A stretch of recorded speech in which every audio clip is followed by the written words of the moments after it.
Hey everyone, it's Julie. Hope everyone's having a great day today. Today I'm going to show you guys how to make a watermelon rind and apple juice.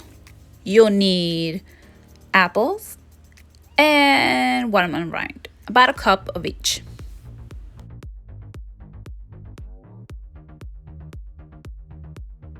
Don't forget to subscribe, like it, share it, comment, love it.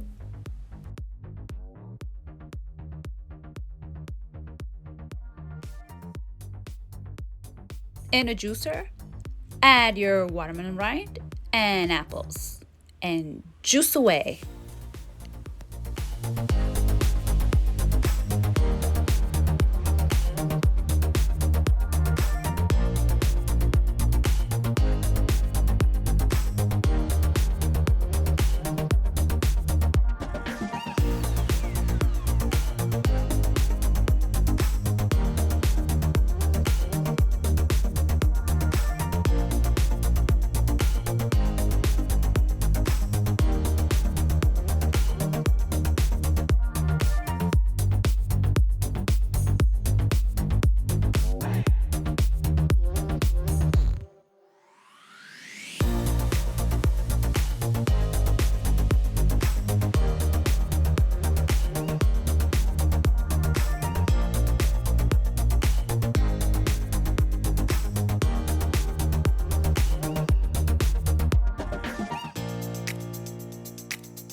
Serve and enjoy.